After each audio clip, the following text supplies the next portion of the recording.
vamos a tratar de tener algunas ideas así muy claras, porque eso es muy importante. ¿Cuántos dioses hay? Uno solo. No como decía uno para cada día de la semana, dijo. Bueno, así hay muchos cristianos que los tienen. ¿Y quién es? ¿Y quién es? Y responden tres. El Padre responde, yo soy Dios. Y el Hijo responde, también soy yo. Y el Espíritu Santo dice, yo también. Son tres personas. Único Dios y tres personas.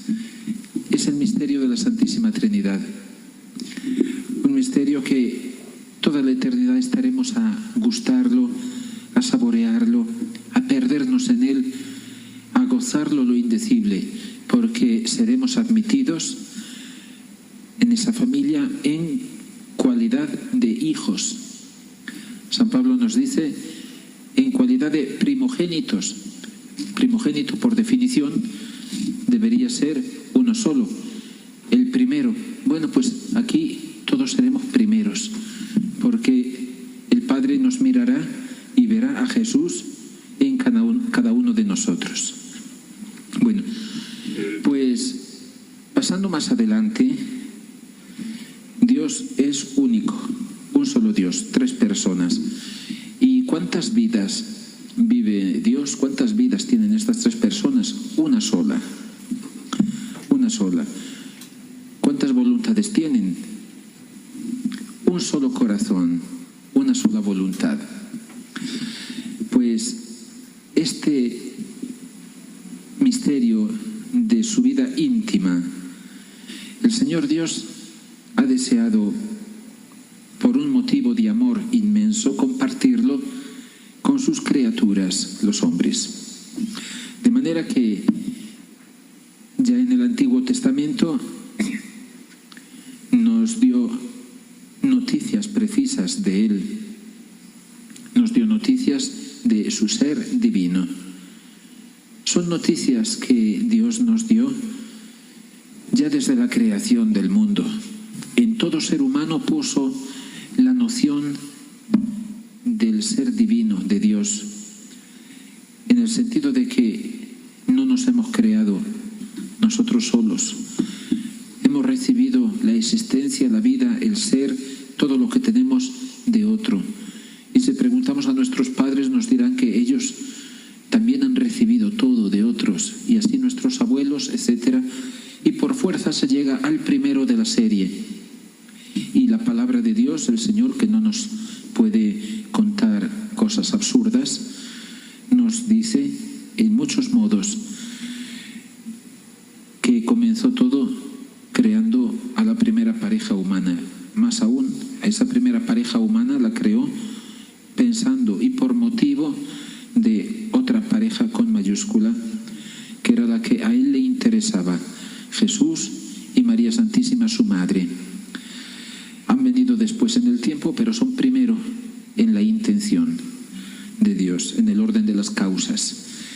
Entonces, en el Antiguo Testamento reveló su ser divino y habló de sus atributos, de sus cualidades, de cómo es Él. Y dejó como las trazas, las huellas, las sombras de lo que había de ser una revelación futura, la revelación de las tres personas divinas. Y eso lo hizo Jesucristo viniendo al mundo. Jesús se presentó como el Hijo del Eterno Padre, verdadero Dios y verdadero hombre, y nos habló del Padre, nos lo hizo conocer y nos dio la posibilidad de amarlo y de tratarlo como hijos. Y además nos envió de parte del Padre la otra persona, el realizador de todo, al Espíritu Santo. De esta manera, ya a partir de la venida de Jesús al mundo, pudimos conocer el misterio de la identidad de Dios. ¿Quién es Dios? Tres personas. Y ahora ha llegado un tiempo en que nuestro Señor, tomando como punto de partida lo que ya Él mismo había dejado en su Evangelio, en la Sagrada Escritura, en particular en el Nuevo Testamento, nos quiere hacer notar con énfasis una cosa muy especial, el corazón de Dios. Para eso se ha servido como material pedagógico, didáctico, digamos así, de buen profesor, la pedagogía del Sagrado Corazón de Jesús, del Corazón Inmaculado de María, como para decirnos, pongan atención, que ahí está el secreto.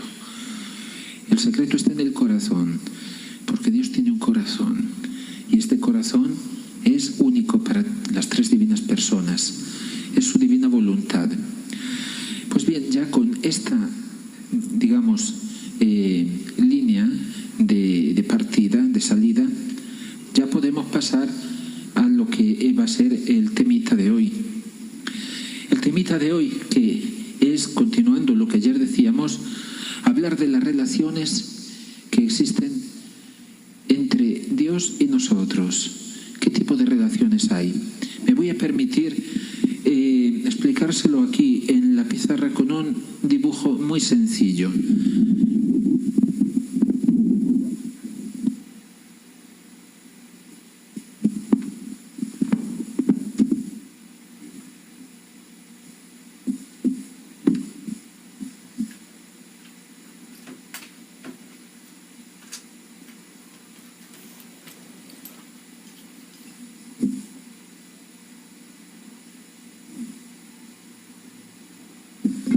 Bien, aquí, como ven, hay unos corazones pintados.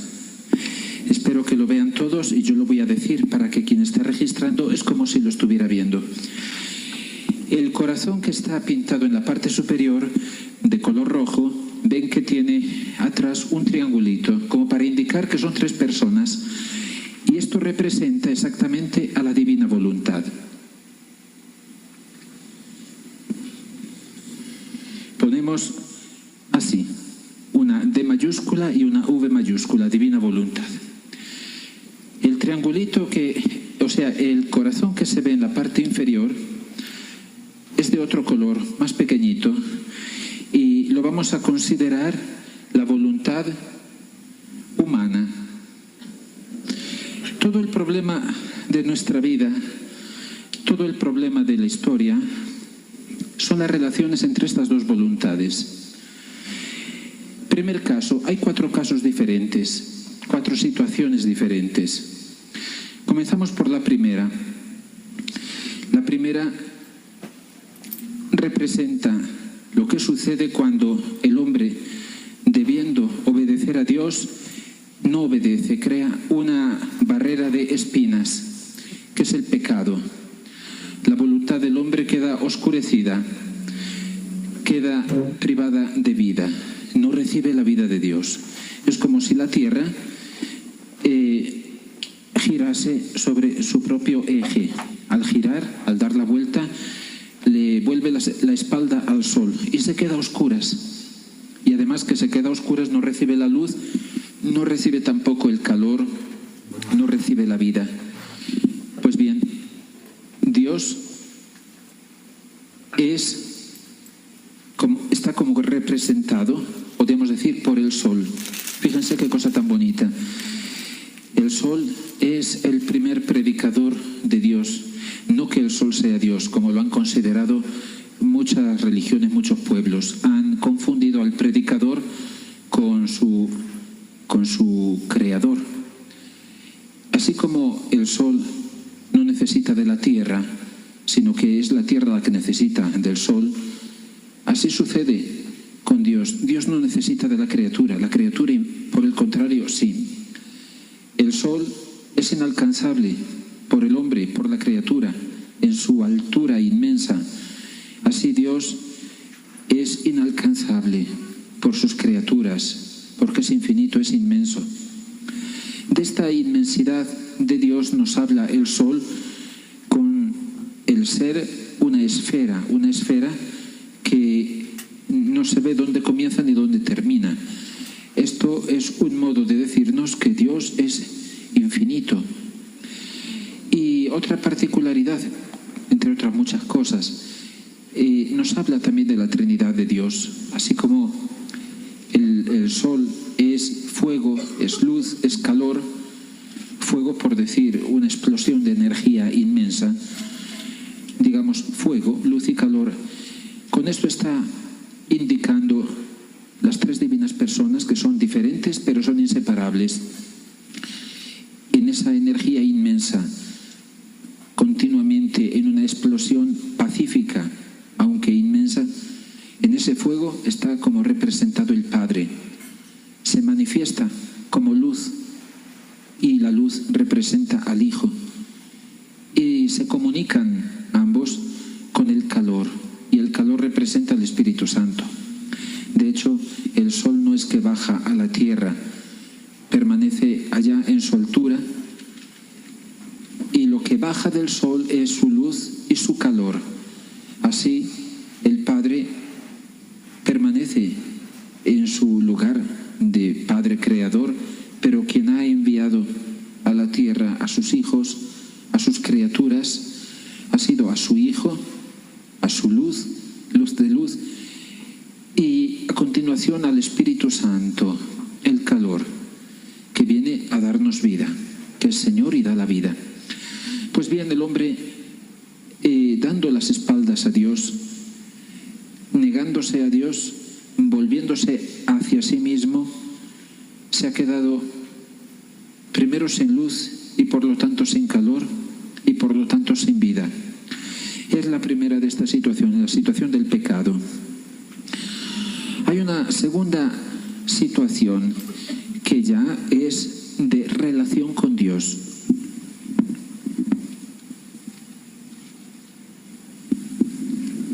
Esta relación que indico con una flecha, ya es un contacto, está expresando una dependencia. Es como si la Tierra de nuevo diera media vuelta, se convirtiera y se pusiera de nuevo de frente al sol. Una vez más recibe esa luz, ese calor, esa vida. Esta situación ya la encontramos en el Antiguo Testamento. El hombre, cuando pide perdón a Dios, se convierte, se pone a sus órdenes, se pone a su servicio, lo reconoce como Señor y dueño de su vida y dice: sí, Señor. Es esta la segunda situación: sí, Señor. El hombre se considera y se comporta como siervo de Dios. Siervo de Dios. Tenemos una situación semejante, pero al mismo tiempo diversa, en el tercer dibujo.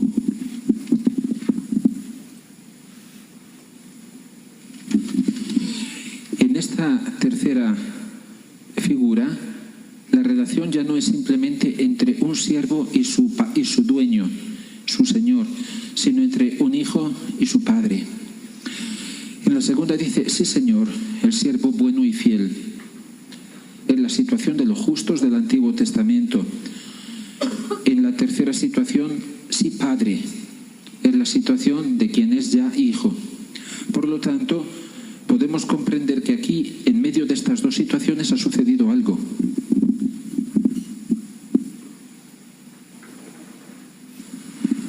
He pintado una cruz roja para indicar que entre una situación y la otra tiene lugar la redención, Cristo Redentor.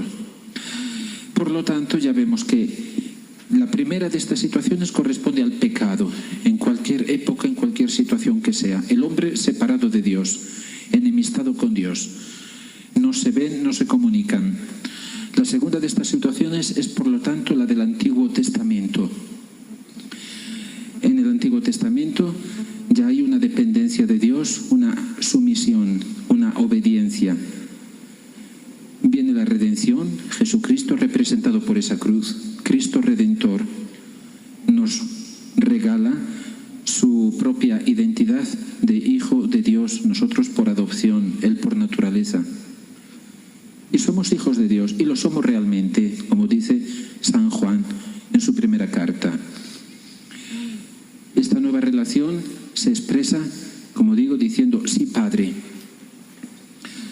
Ya ven que hay como una matización de relaciones dependencia de Dios. Podríamos decir, el pasito más sencillo, más bajo, es el de la resignación, Aceptar sin rebelión todo lo que Dios quiera mandarnos. Resignación. Aceptarlo porque se reconoce que Él tiene derecho y que además es inútil pretender la insubordinación, es inútil pretender que la cosa sea de otra forma. Y entonces la paz se obtiene precisamente ya aceptando con resignación. Es el nivel más bajo, pero ya es el primero que hace falta para poder tener relación con Dios, para poderse salvar. Sobre este primer nivel hay un segundo nivel, no ya simplemente la resignación, sino ya una sumisión, podríamos decir la obediencia, ya empieza la obediencia. No es simplemente aceptar pasivamente lo que Dios quiera de nosotros, sino ya con una participación más activa, haciendo algo, haciendo lo que Él nos manda a hacer la voluntad de Dios, que se dice. Esa obediencia que la vemos tanto en el Antiguo Testamento, la segunda figura, como en el Nuevo Testamento, la tercera, esa obediencia puede ser, sin embargo, por diferentes motivos. Puede ser por miedo, obedecer a Dios por miedo de ir a parar a un castigo o al infierno. Puede ser por interés para obtener algo, para obtener una ayuda, una gracia, una indulgencia, lo que queramos. O puede ser incluso por amor. Y naturalmente, aquí ya vemos que es una obediencia mucho más perfecta. Obediencia por amor. En esta relación vemos que se puede incluso añadir otro matiz más propio de quien es ya hijo. Abandono confiado, el abandono del niño en los brazos de su padre o de su madre. El ejemplo clásico entre los santos es Santa Teresita, que es, por así decir, una santa que de una manera particular ha subrayado la belleza y la sencillez y la eficacia de ese abandono. Es ya ir entrando cada vez más en sintonía con el corazón del Padre. Pues bien, hay una tercera situación, es decir, una última situación, una situación que es el ideal de Dios, porque por mucho que el hombre pretenda estar de acuerdo con Dios, a Dios no le gustan las separaciones. No nos ha creado para tenernos fuera de su corazón, sino dentro de Él. Esto representa el cuarto dibujo, el corazón grande de la Santísima Trinidad, y dentro hemos representado, más pequeñito, el corazón del hombre, que en este caso no dice simplemente sí, Padre, sino dice lo mismo que dice Dios. Dice, lo que tú quieres, lo quiero yo. En tu querer, yo quiero. Dice la palabra que dice el Padre, hágase. En latín se dice una palabra muy especial, fiat, para decir hágase, se cumpla, lo quiero.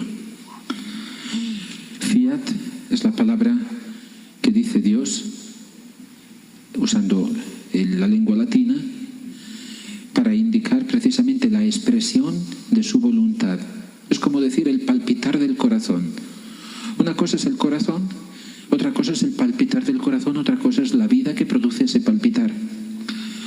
Pues si el corazón representa la voluntad, el palpitar representa el querer. Ayer ya les explicaba.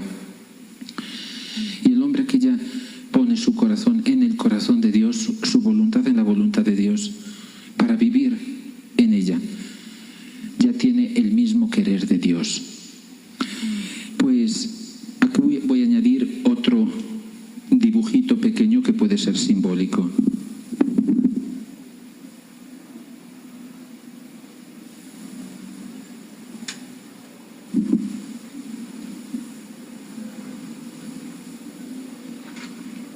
Este dibujito, así muy simple, pretende ser una corona. Cristo Redentor, la cruz. Cristo Rey, representado por la corona. Son situaciones diferentes, como ven. Podríamos decir también esto, que esta situación, la segunda, corresponde al Antiguo Testamento, la economía entre el hombre y Dios, el tipo de relaciones. El hombre se santificaba por Cristo, por los méritos futuros de Cristo. En el Nuevo Testamento, que es la tercera de estas relaciones, el hombre se santifica con Cristo. Pero hay una situación nueva, la situación del reino de Dios en la tierra como en el cielo, la situación deseada, esperada, prometida. Y ahí ya es en Cristo, por Cristo, con Cristo y en Cristo. Esto es así para ver gráficamente este tipo de relaciones. Hoy lo que deseaba decir así muy sintéticamente es ¿qué cosa es hacer la voluntad de Dios? Una segunda pregunta, ¿qué cosa es vivir en la voluntad de Dios? Que es el tema de estas charlitas. Con algún añadido, ¿qué condiciones hacen falta o se requieren para vivir en la voluntad de Dios? Y por último, ¿cómo se vive, de hecho, en ella? Es de lo que ahora voy a hablar.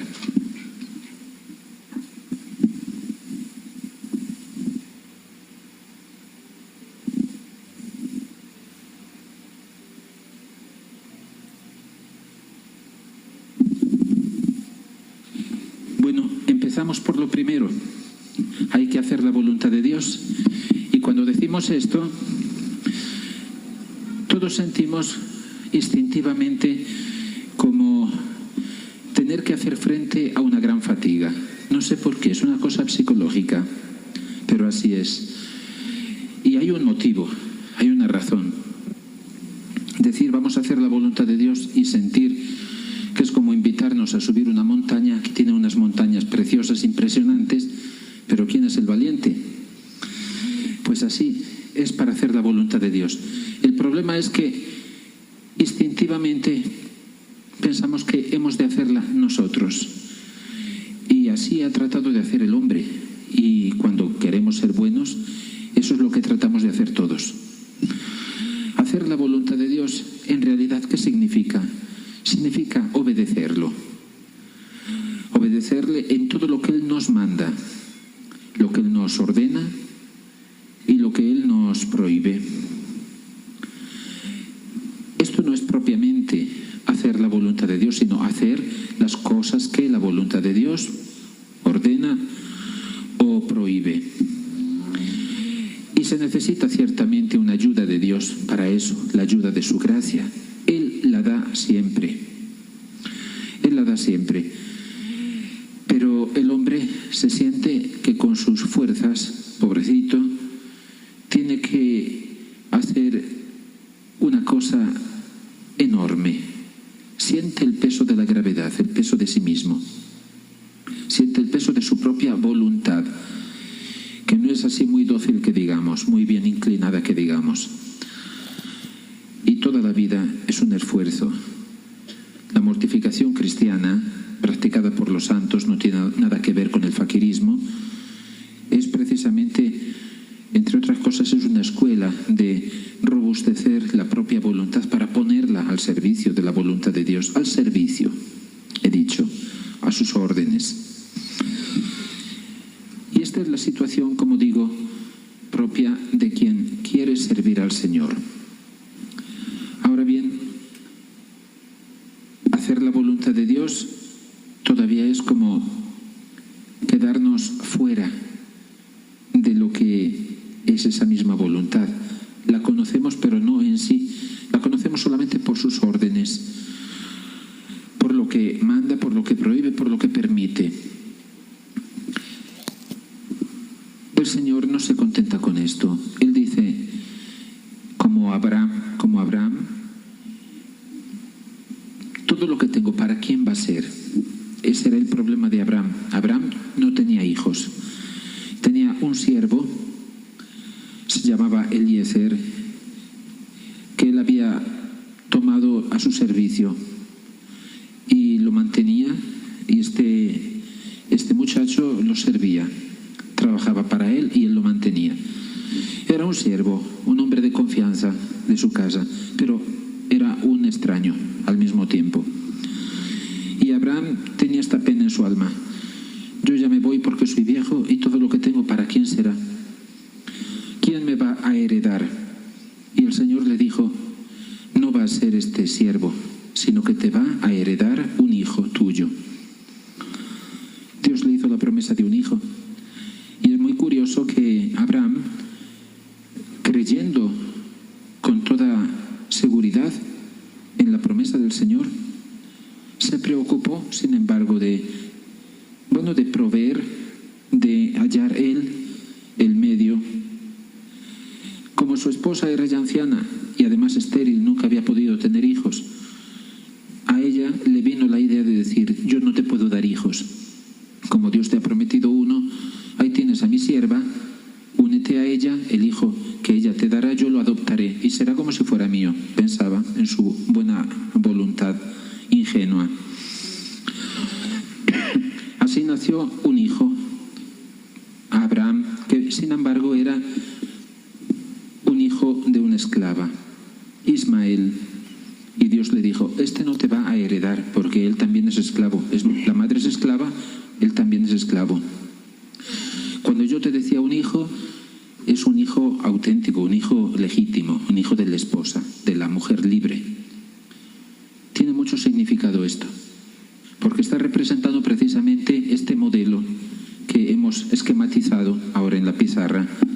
Toda la Sagrada Escritura, si la leen con atención, verán que presenta como un binomio el siervo y el hijo en la relación con el Señor. El siervo que lo ve como su dueño y Señor, al cual se somete más o menos en la medida que puede. Y si no se somete, si no obedece, pues pierde el trabajo, lo echan a la calle y se terminó el contrato. Sin embargo, si es un hijo no puede cesar esa relación que existe entre él y su padre.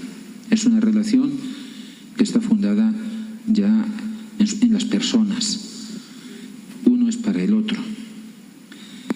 Y entonces nuestro Señor ha querido indicarnos que esto es lo que Él va deseando. Él dice, ¿para qué me sirven los siervos? No me sirven para nada.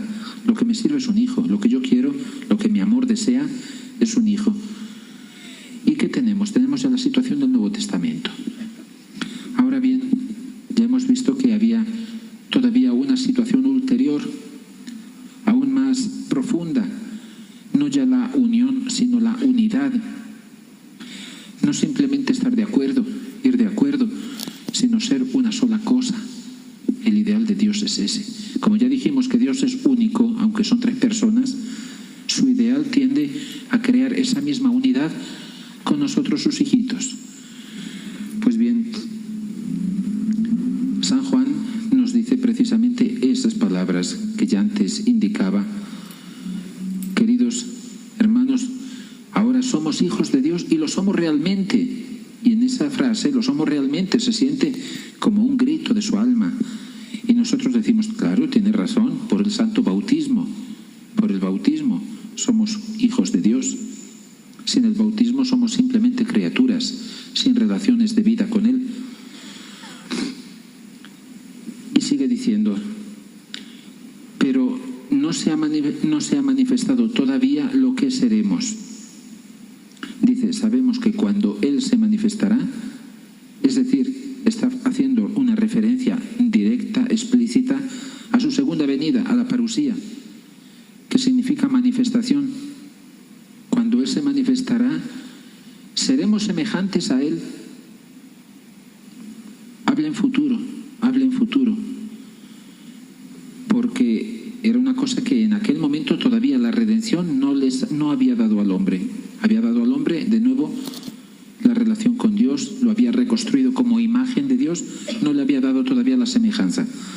Seremos semejantes a Él porque lo veremos así como Él es.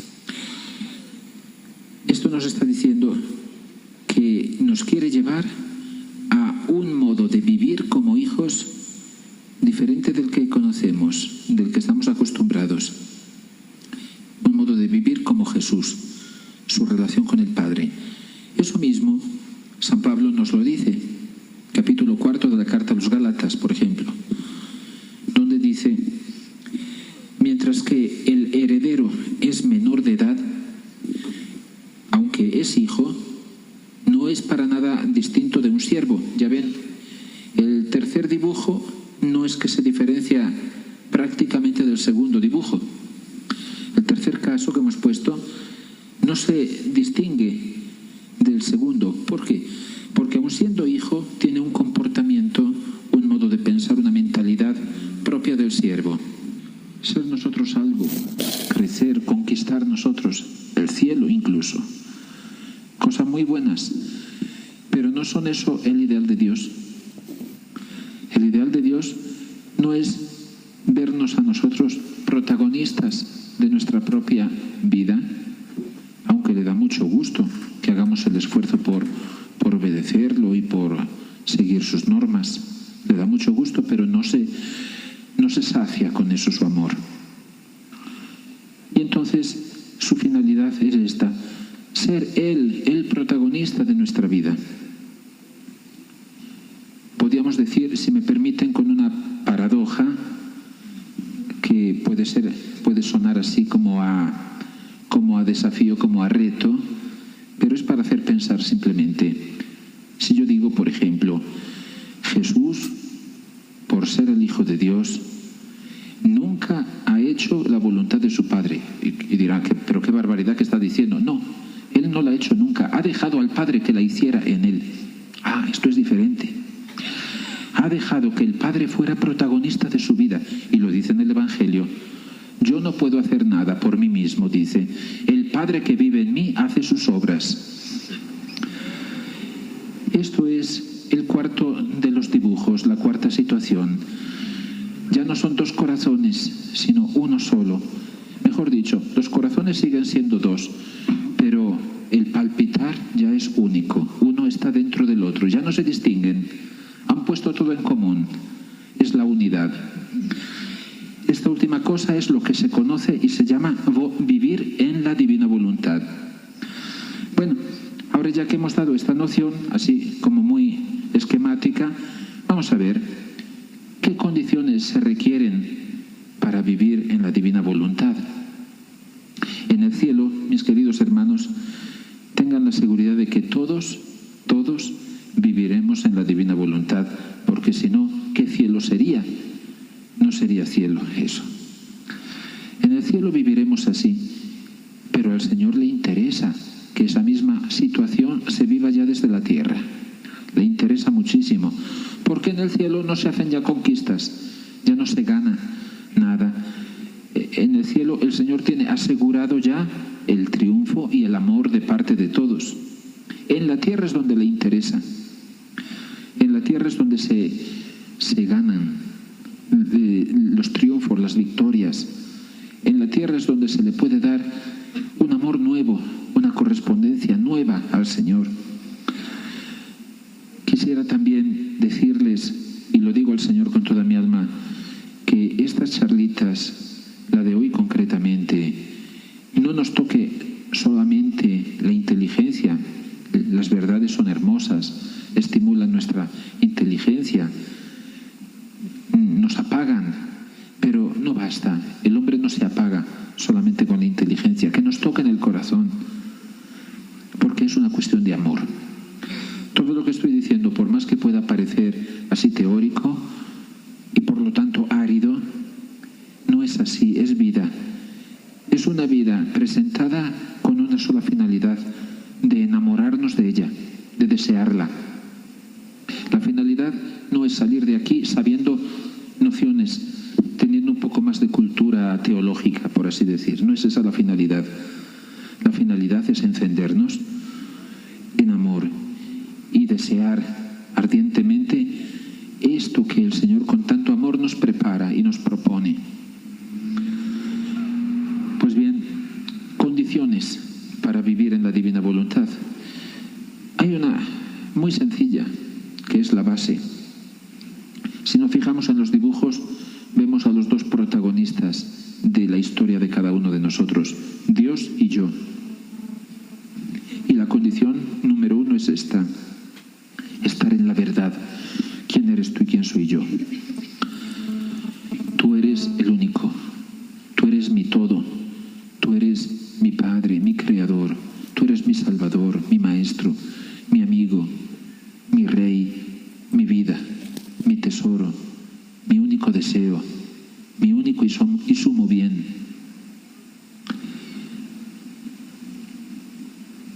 Etcétera, etcétera, todo lo que el corazón nos diga, que siempre es poco.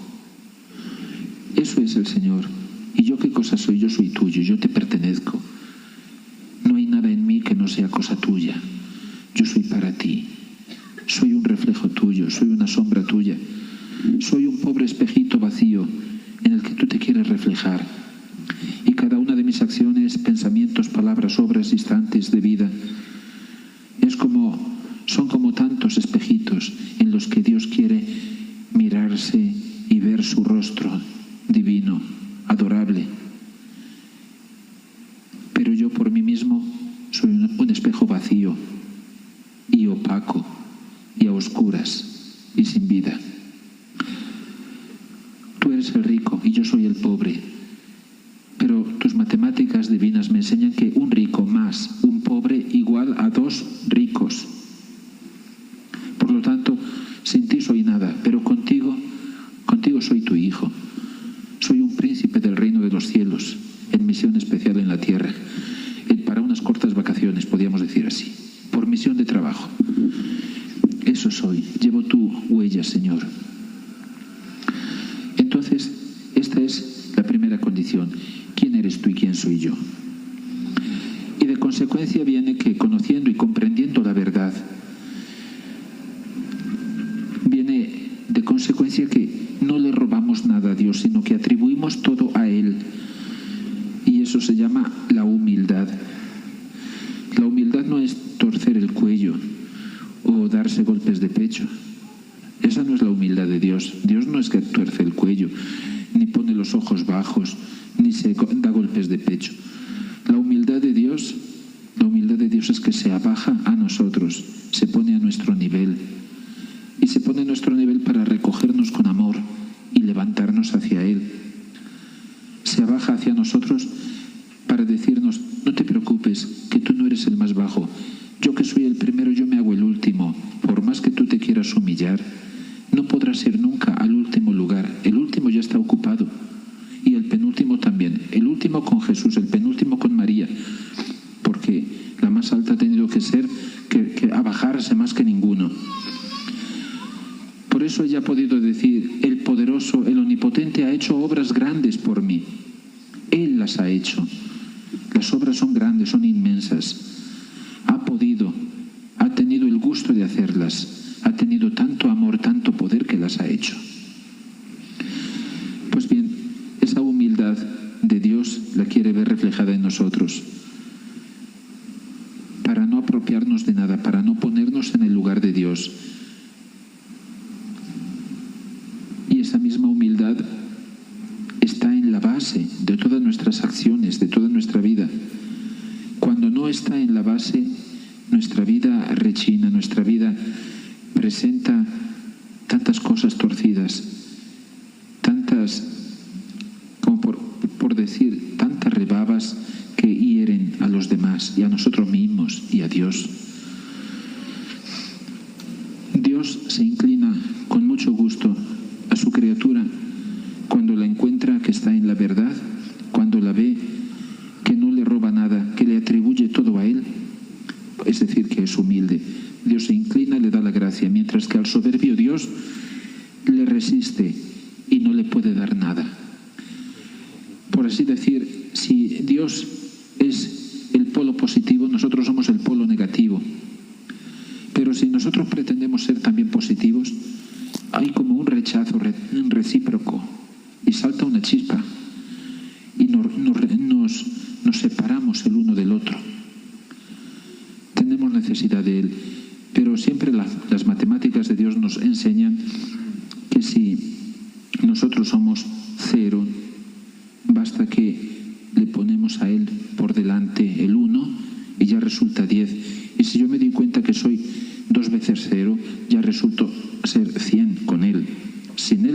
con Él sí.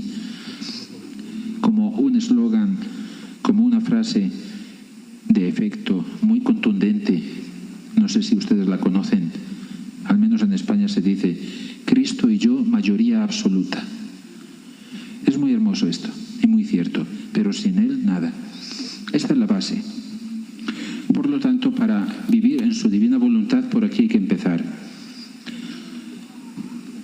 Quien no conoce la humildad no puede ciertamente estar de acuerdo con la voluntad de Dios y tanto menos vivir en ella.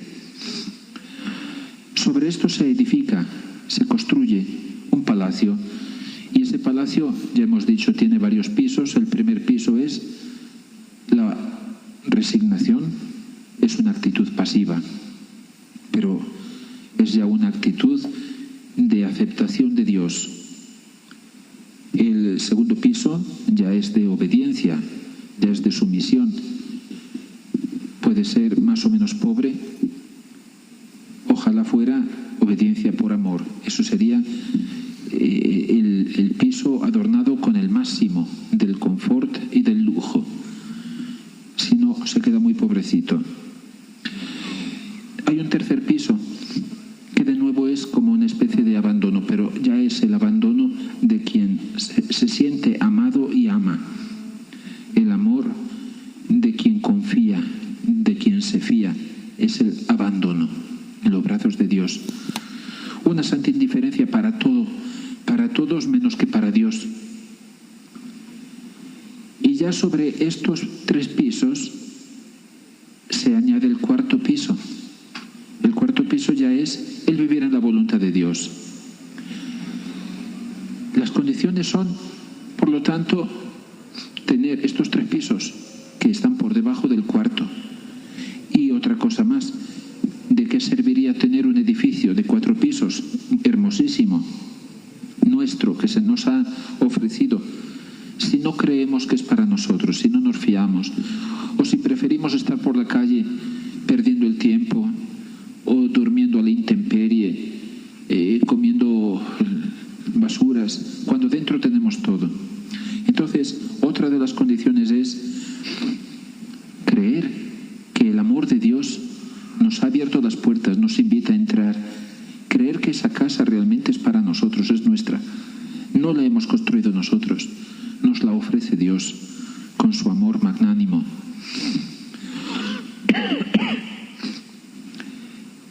Y aceptando esto, con una fe sincera y sencilla, desearlo, quererlo. Después que lo sabemos, no hay que encogerse de hombros y decir: pues sí, es muy bonito, lo creo, pero eso no es para mí. Eso sería falso. Sería como decir: Dios, por cuanto grande sea en su amor, no es tan grande como para que yo lo pueda aceptar. Entonces se requiere este conocimiento, simple conocimiento, como ya lo tienen en este momento ustedes, no hay que pensar en otra cosa, este deseo de poseerlo, este deseo de entrar dentro de este palacio, este deseo de hacerlo nuestro, de vivir en él. Para vivir en la divina voluntad, por lo tanto, ¿qué hay que hacer? Desearlo, quererlo y decírselo al Señor, porque si no se lo decimos, no hay nada que hacer. Señor, yo quiero vivir en tu voluntad. Ya ven qué fácil, con el corazón. Ahora vamos a decir, y en concreto, por lo tanto, cómo se vive, qué es lo que hay que hacer. Hay una pregunta que muchas veces cuando hago estos retiros, estas conferencias, espero a que me la haga la gente. Hoy, por el modo como hemos ya orientado desde el principio esta charlita, pues me anticipo a la pregunta que ustedes me deberían hacer. La voy a hacer yo en lugar de ustedes.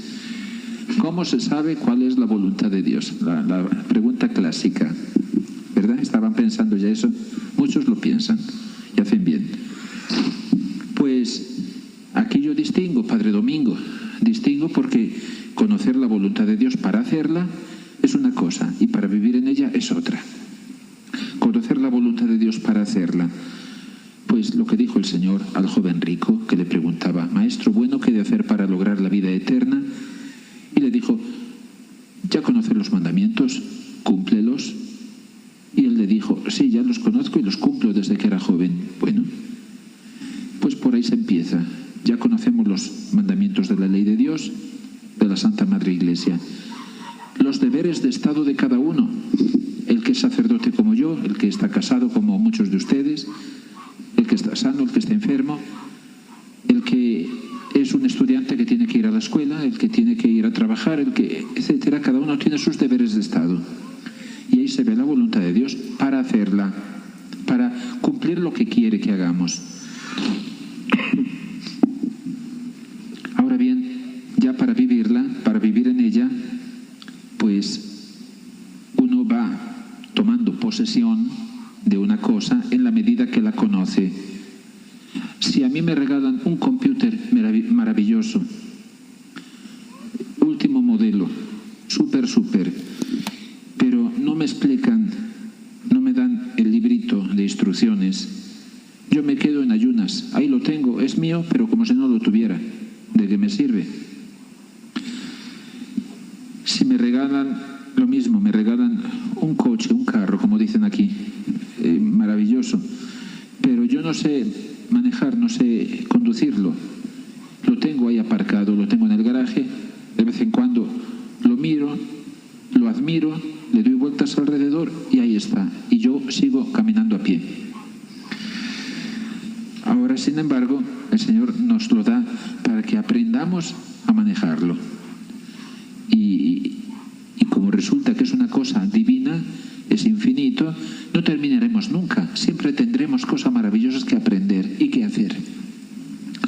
Pues para eso, para vivir en la divina voluntad, el librito de instrucciones no es solamente la Sagrada Escritura, no es solamente la Biblia, sino ha querido el Señor dar por una revelación privada que ahora, en este momento, la Iglesia empieza a tomar en consideración, después de muchos años que fue dada.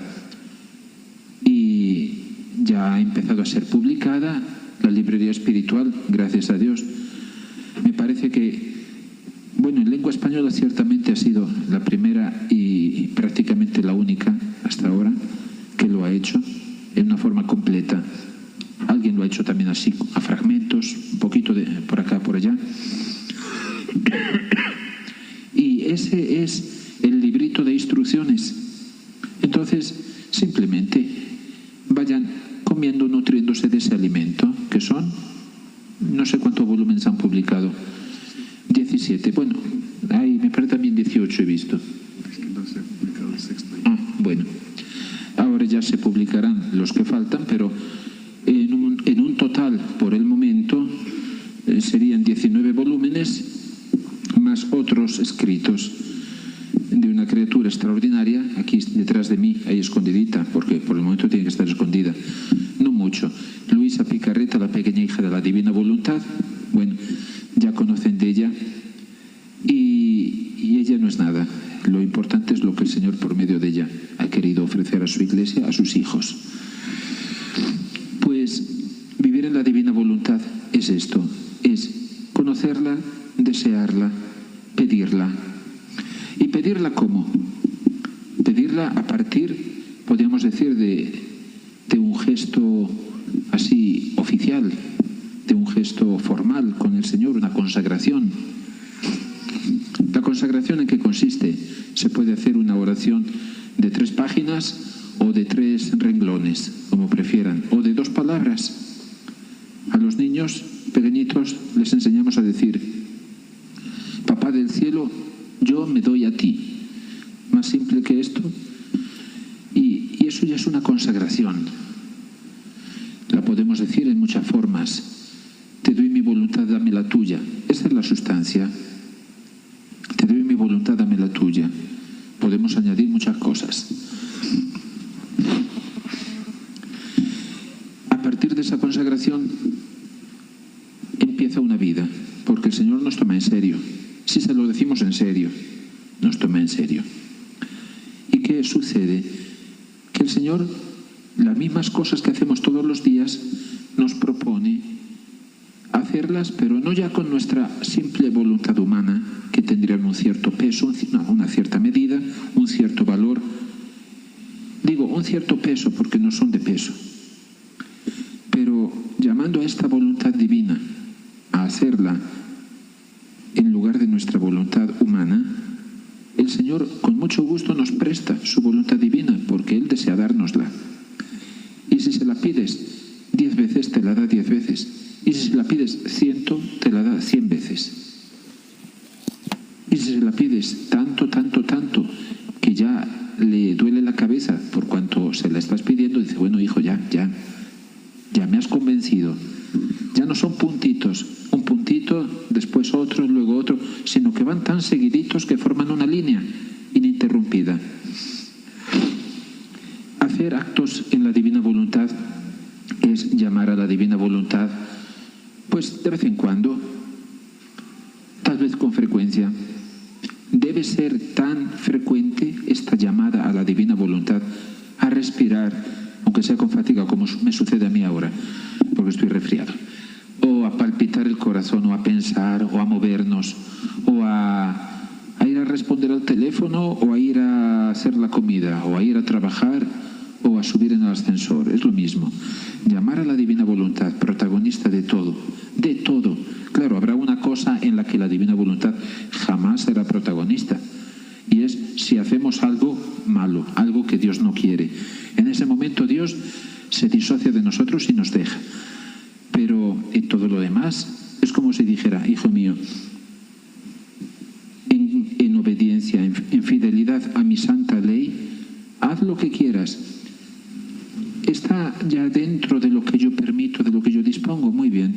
Haz lo que quieras, con tal de que lo hagas conmigo. No te vayas solo, llévame contigo. Llámame a ser yo el protagonista. Entonces, yo tengo costumbre, por ejemplo, en la mañana, de comenzar diciendo al Señor, apenas empiezo a hilvanar los primeros pensamientos, las palabras de nuestro Señor entrando a este mundo. Heme aquí, oh Padre, que vengo para hacer tu voluntad. Y luego me acuerdo, en ese momento me doy cuenta, ¿y quién soy yo para hacerla? ¿Cómo puedo yo hacerla? La podría hacer, pero sería una cosa muy mal hecha. Entonces te pido, ven tú mismo a hacerla en mí. ¿Quieres que vaya? Vayamos juntos. ¿Quieres que hable? Hablemos juntos, etcétera. Y le digo con nuestra Madre Santísima las palabras suyas: he aquí la esclava del Señor, hágase en mí según tu palabra. Hágase en mí tu voluntad, que se cumpla en mí como se cumple en ti, que pueda realizarse por completo en todo su acto infinito, eterno, divino, que se realice en mí. Yo le presento mi pequeña vida, mis pequeñas acciones, como ocasiones para que ahí pueda apoyar ese acto eterno, infinito y divino. Arquimedes dijo, denme un punto de apoyo y moveré el mundo. Y Dios dice lo mismo. Un punto de apoyo. Una palabrita, hijo mío, que vas a decir. Una acción buena, un buen sentimiento, un buen pensamiento que quieres hacer. Más pequeñito de eso. Y sin embargo dice, dámelo, ponlo en mi voluntad, que me sirva de apoyo. Entonces no hay cosa humana lícita que no pueda ser una ocasión para llamar a la divina voluntad, a animar eso. Si yo voy, por ejemplo, a un museo, yo no conozco los museos de aquí, imagino que los tienen, como existen en Europa son tal vez más famosos. Voy al Museo del Prado, a Madrid, o voy al Museo Vaticano, en Roma. No es eso, es otro problema diferente, gracias. Muchas gracias. Voy al museo y ¿qué sucede? Que yo veo cuadros maravillosos de autores famosos. Un cuadro de Rafael o de Velázquez que cuesta, no sé, vamos a poner una cifra, 5 millones de dólares. Ahí cuentan todo por dólares. Y yo soy un aficionado, pintor, que me pongo con paciencia delante a copiar y copio un cuadro. Pongamos que me sale muy bien. Uno que no entiende de pintura tal vez ve el que yo hice copiando y el original pues qué bonitos los dos. Son lo mismo. La diferencia es que por el original se hace, si se compra hay que pagar $5.000, y por la copia, si me dan mucho, me dan 5.000 sucres, ¿verdad? La diferencia, ¿dónde está? En la firma. ¿Quién lo hizo? Pues aquí es lo mismo. Nuestras obras, aún la más grande, las más heroicas, hechas por nosotros, ¿cuánto valen? Valen poquito. A fin de cuentas es bien poco. Hechas por la voluntad de la Santísima Trinidad, hechas por nuestro Señor, sirviéndose de nosotros, hechas por Él, díganme lo que pueden valer y qué cosa pueden hacer, qué cosa se puede comprar con el precio de esas acciones. Eso es lo que Él nos propone. Pues, hermanos míos, vivir en la divina voluntad es eso, es arrojar la gotita de agua, pequeñita, pobrecita, sucia tal vez, en el océano infinito de la voluntad divina. Ahí va a estar nuestra gotita, pero va a participar de la vida de ese océano, por así decir.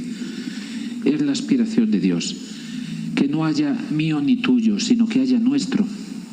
Recuerdo lo que dije, un rico más un pobre igual a dos ricos. En este caso Dios es rico, riquísimo. Y yo que soy pobre, pobrísimo, puedo ir, por así decir, me voy a permitir una imagen un poco, puedo ir al bar y decir, les invito a todos, pago. Pero si tú no tienes nada, no, yo tengo todo. Pero si tú eres pobre, no, es que aquí está mi amigo.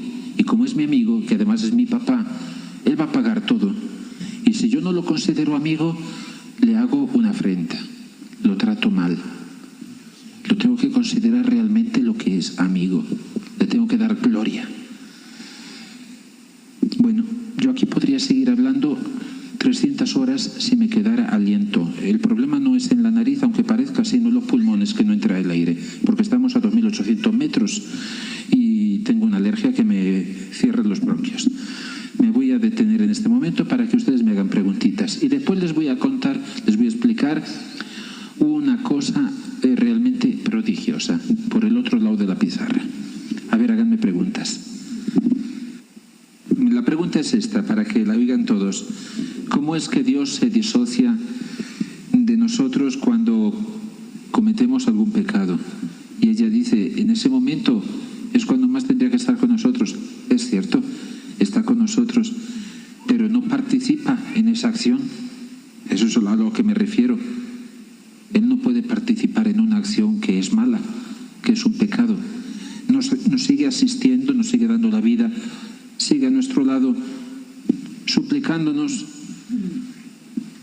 que nos convirtamos, que nos demos cuenta del mal que hacemos, etc. Sigue ofreciéndonos su gracia, su amor, por si queremos aceptarla, pero Él no puede aceptar esa acción, no la puede hacer con nosotros. Eso me parece que es demasiado evidente, ¿verdad? No puede ofenderse a sí mismo, por así decir.